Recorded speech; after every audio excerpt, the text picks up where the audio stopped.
میرے پیارے آقا صلی اللہ تعالیٰ علیہ وسلم کے پیارے دیوانوں، شعبان معظم کا مہینہ بڑا ہی متبرک مہینہ ہے۔ اس مہینے کی فضیلت کے لیے اتنا ہی ہمارے لیے کافی تھا۔ فضیلت تو حضور نے بہت بتائی۔ حضور نے فرمایا، کیا فرمایا؟ شعبان شریف یعنی شعبان میرا مہینہ۔ ایک غلام مصطفیٰ کے لیے اس سے بڑی اور کیا فضیلت ہو سکتی ہے؟ نبی پاک صلی اللہ تعالیٰ علیہ وسلم نے اس مہینے کو اپنی طرف نسبت فرمائی۔ آپ کو ایک مثال تو سمجھ میں آئے گا۔ حضور سے جو چیز بھی نسبت جوڑ لی جاتی ہے، حضور سے جو بھی جڑ جاتی ہے، چاہے ادنا ہو وہ اور اعلیٰ ہو جاتی ہے، اگر اعلیٰ ہو تو پھر ارفع ہو جاتی ہے۔ حضور سے جس چیز کا بھی تعلق ہو جاتا ہے اس کا مقام و مرتبہ ایسے درجہ سب بلند ہو جاتا ہے۔ حضور نے اس مہینے کو اپنا مہینہ کہا، یہی ہمارے لیے کافی تھا۔ لیکن آئیے نبی پاک صلی اللہ تعالیٰ علیہ وسلم نے جس مہینے کو اپنا کہا ہے، اس مہینے کی بہت ساری فضیلتیں ہیں۔ میں صرف دو باتیں ایک واقعہ سنا کر 15 منٹ کی گفتگو ختم کروں گا۔ اس مہینے کی شعبان کی 2 تاریخ کو ایک بہت بڑی شخصیت جس کا اسلام کا بہت بڑا احسان کیا ہے، اسلام میں بہت بڑی بہتری لائی ہے، جنہیں دنیا امام اعظم ابو حنیفہ رحمۃ اللہ علیہ کے نام سے جانتی ہے، جن کا نام گرامی نعمان بن ثابت تھا۔ اور میں آپ کو بتاؤں، پہلے ان کے نام اور لقب کے تعلق سے سنتے ہیں۔ نعمان ایک گل لالا کا نام ہوتا ہے، بلکہ عرب میں ایک پھول ہوتا ہے جو بالکل سرخ ہوتا ہے اور خوشبو اتنی بہترین ہوتی ہے، اسے ایک بار سن لیا جائے تو پوری جسم جب معطر ہو جائے ایسا لگتا ہے۔ تو نعمان اس پھول کی اس طرف بھی نسبت کر کے رکھا گیا ہے۔ اور علماء کرام فرماتے ہیں دراصل نعمان لغت عرب میں خون کو کہتے ہیں۔ جیسے کہ انسان کی زندگی کا بہت کچھ ڈیپینڈنسی جو ہوتی ہے وہ خون کے اوپر ہوتی ہے۔ جسے انسان کی جسم سے خون نکل جائے تو زندگی کے لالے پڑ جاتے ہیں، ویسے آپ کا نام خون سے تشکیل دے کر اس لیے بھی رکھا گیا ہے کہ نبی پاک صلی اللہ تعالیٰ علیہ وسلم کی بارگاہ میں آپ کے والد گرامی کو، حضرت علی کی بارگاہ میں آپ کے والد گرامی جو حضرت ثابت بن زودی تھے، آپ کے والد کا نام ثابت تھا، آپ کو پیش کیا گیا۔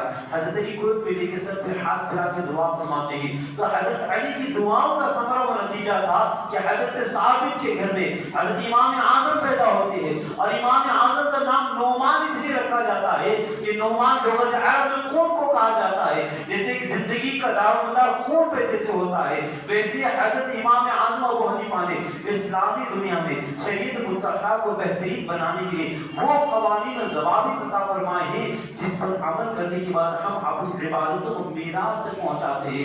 جیسے کہ جانتے ہیں ہم نماز کو پڑھتے ہیں، نماز میں کون سی چیز کو واجب کہا جائے، کس کو مکروہ کہا جائے، کون سا مباح ہے، کون سا سنت ہے، کون سا مکروہ ہے، یہ تمام کے تمام معاملات کو طے کر کے اجتہادی کیفیت سے آپ نے تمام مسائل کو بتایا۔ مثال کے طور پہ دنیا کا سائنٹسٹ اپنے تجربوں سے کوئی دوا میڈیسن بناتا ہے تو یوں سمجھو یہ اسلامی دنیا کے بہت بڑے سائنٹسٹ سمجھو جو اجتہادی اپنی صلاحیتوں سے مجتہدانہ کیفیت سے مسائل بتاتے ہیں کہ یہ ایسے کرنا، یہ ایسے کرنا، یہ فرض ہے، یہ واجب ہے، یہ مکروہ ہے، تمام چیزیں۔ تو ساری دنیا میں تقریباً 80-90% امام اعظم ابو حنیفہ رحمۃ اللہ علیہ کے فالوورز ہیں۔ اب یہ بات تھی، لیکن حنیفہ کیوں کہا جاتا ہے؟ حنیفہ اس لیے کہا جاتا ہے، امام اعظم ابو حنیفہ رحمۃ اللہ علیہ کے دور میں آپ کی جماعت میں 400 طلباء علم دین حاصل کرنے بیٹھا کرتے تھے۔ اور حنیفہ عربی میں دوات کو کہتے ہیں، انک جو ہوتی ہے نا، انک پین میں ڈالنے کی،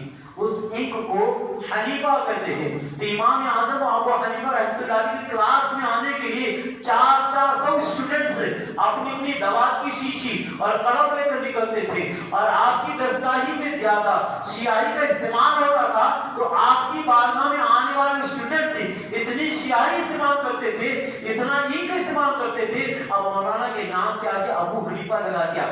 حنیفہ ابو کہتے والے کو، حنیفہ ابو حنیفہ، حنیفہ کہتے شیعی کو اور ابو کہتے والے کو، یعنی شیعی والے مولانا، یعنی انک والے مولانا۔ اس لیے کہ آپ کی بارگاہ میں زیادہ انک استعمال ہوتی تھی، اس لیے استعمال ہونے کی وجہ سے انک والے مولانا یا ان کی مدرسے میں زیادہ انک استعمال ہوتی ہے، ان کی کلاس میں زیادہ انک استعمال ہوتی تھی، تو اس انک یعنی اس دوات کے نام سے آپ کو یاد کیا جانے لگا۔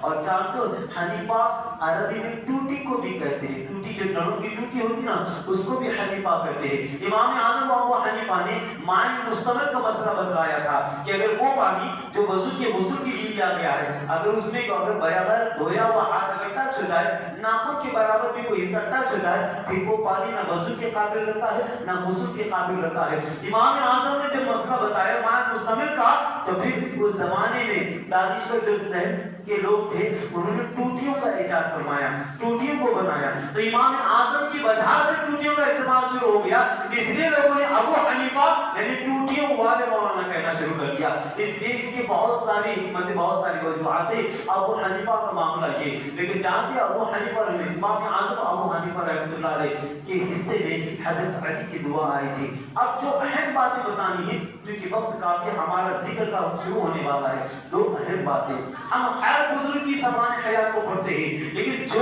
لینا ہے وہ نہیں لیتے ہیں۔ ہمارا پورا ذہن 90% آج کرامتوں کے اوپر جم گیا ہے، کون سی بزرگ کی کون سی کرامت ہے، کون سی بزرگ نے کیا کرامت دکھائی ہے، لیکن کرامت سے زیادہ ان کی زندگی سے وہ باتیں لینی چاہیے جو ہماری زندگی میں لانے کے بعد امت مسلمہ کو فائدہ ہوتا ہے۔ امام اعظم ابو حنیفہ رحمۃ اللہ علیہ کی سب سے بہترین وہ زندگی کا وہ گوشہ جو ہمارے لیے آج بھی ضروری ہمیں اپنانا ہے۔ جانتے ہیں مطلب امام اعظم ابو حنیفہ رحمۃ اللہ علیہ کم سنی کی عمر میں جا رہے تھے، سامنے سے بزرگ آئے اور کہا بیٹا ذرا رک جاؤ۔ کہا بابا کیا بات ہے؟ کہا بیٹا تمہارا نام کیا ہے؟ کہا میرا نام نعمان ہے۔ اس کے بیٹے ہو؟ کہا ثابت کے۔ اچھا ان کے بیٹے ہو، کیا کر رہے ہو؟ کہاں جا رہے ہو؟ بولے بازار جا رہا ہوں اپنی دکان کی طرف، ریشم کے کپڑے کا کاروبار ہے۔ آپ نے کیا فرمایا؟ وہ ملنے والے جو بزرگ تھے نا امام صوبی رضی اللہ عنہ بہت بڑی امام تھے، تقریباً 500 صحابہ کا گرد پا چکے تھے، ایسا کتاب میں حالات محدثی کی کتاب اس کتاب میں لکھا ہوا ہے جن کا میں مطالعہ کرتا ہوں۔ کہا کہ بیٹی کہاں جا رہا ہوں؟ بازار جا رہا ہوں۔ بیٹا تمہارا چہرے کا نور بتا رہا ہے کہ تم سے اللہ بہت بڑا کام لے گا۔ کیا ہو رہا ہے آج کے دور میں چند کتابیں چند ڈگریاں لے کر اگر کوئی موٹیویشن کر رہا ہے تو غلط بات ہے۔ موٹیویشن کا کام نبی پاک کے زمانے سے چلا رہا ہے۔ امام صوبی رضی اللہ تعالیٰ عنہ امام اعظم کو موٹیویٹ کر رہے، کہا بیٹا تمہارے چہرے کا نور بتا رہا ہے تم سے اللہ بڑا کام لینے والا ہے، تمہارے چہرے کی تمہاری جبین پاک کی قیمتیں بتا رہی ہے، تم بہت بڑے انسان بنو گے۔ کیا تم علماء کے ساتھ نہیں بیٹھتے ہو؟ کیا تم علم والوں کے ساتھ نہیں بیٹھتے ہو؟ کہا نہیں بیٹھتا ہوں، میں تو تجارت کرتا ہوں۔ کہا بیٹا اسے غفلت نہ کرو بلکہ علم دین حاصل کرنے لگ جاؤ۔ انہوں نے کہا اور چلے گئے۔ امام اعظم ابو حنیفہ رحمۃ اللہ خود فرماتے ہیں امام صوبی کے وہ الفاظ کہ اللہ تم سے بڑا کام لے گا،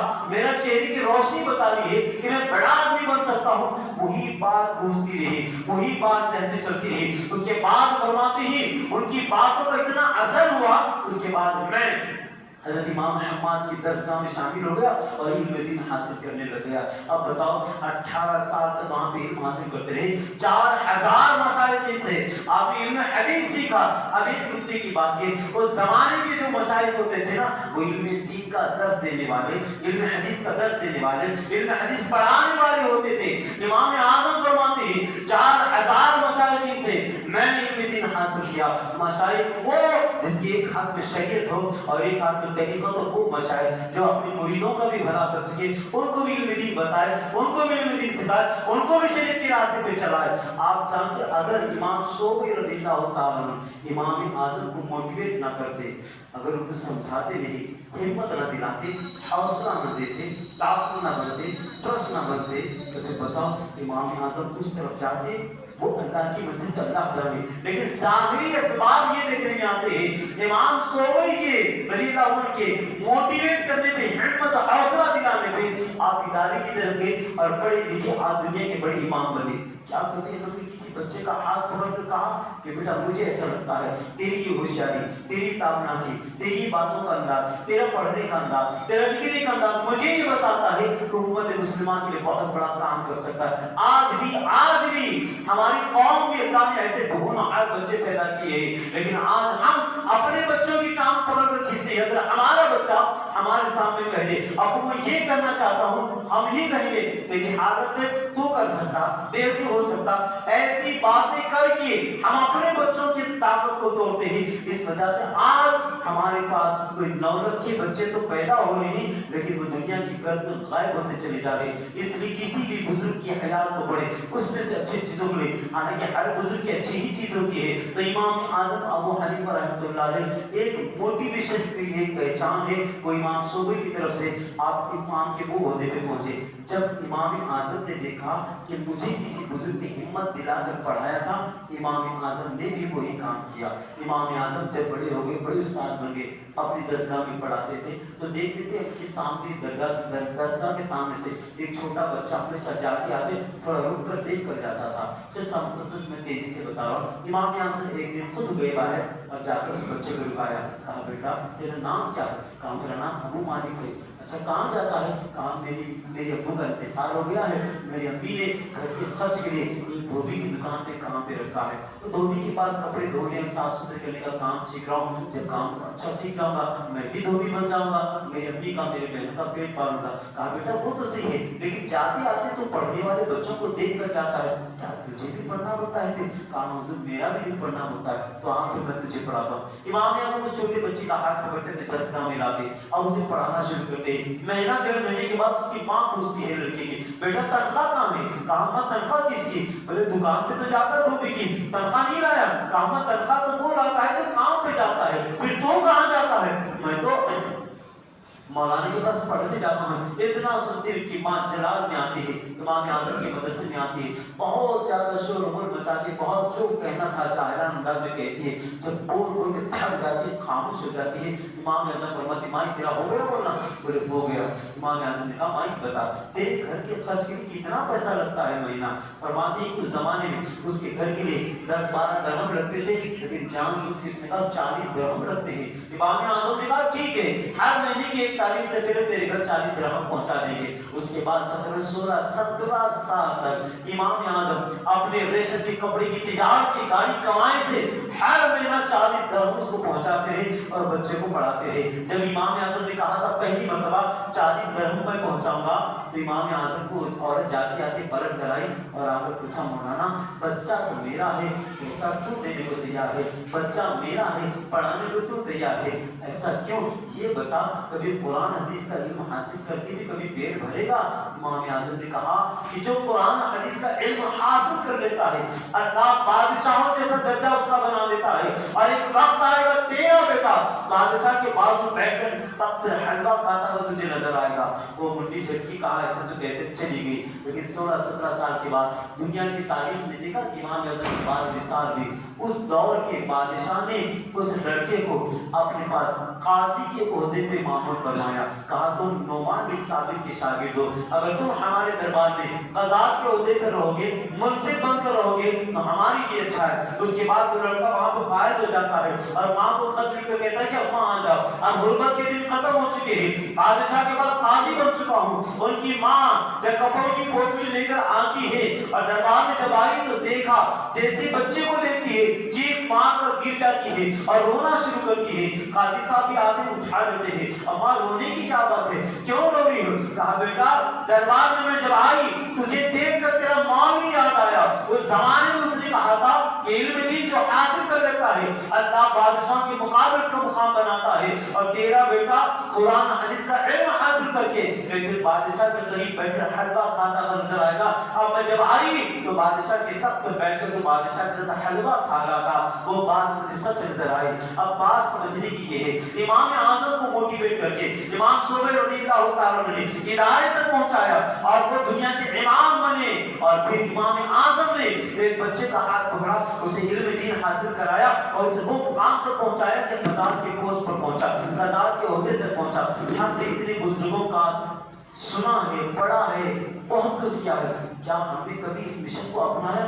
جتنے بزرگان کی اولیاء کرام گزرے ہیں ان کے مشن کو اپنانا بڑا کام ہوتا ہے, ان کے یوم کو منانے سے بڑا کام ان کے مشن کو اپنانا ہے. چاہے غوث اعظم کا مشن ہو, چاہے غریب نواز کا مشن ہو, چاہے اعلیٰ حضرت کا مشن ہو, بزرگوں کے ایام منانے سے زیادہ بڑا کام ان کے مقصد کو لے کر چلنا ہے، بزرگوں کے مقاصد کو لے کر چلیں گے تو بڑا کام ہوگا۔ قصہ مختصر بلا تمہید و بلا تفصیل، امام اعظم ابو حنیفہ جن کے کروڑوں ہم پر احسانات ہیں، ان کی بدولت آج ہم حنفی کہلاتے ہیں، اور آج ہم اپنی عبادت اور ریاضت کو دکھا رہے ہیں، چمکا رہے ہیں، انہی کی بتائے ہوئے مسائل پر عمل کرتے ہوئے۔ اسی کے ساتھ میں آپ سے امید کرتا ہوں ہماری قوم کو بھی، مسلمانوں کو بھی آج بہت زیادہ ہمت اور حوصلہ افزائی کی ضرورت ہے۔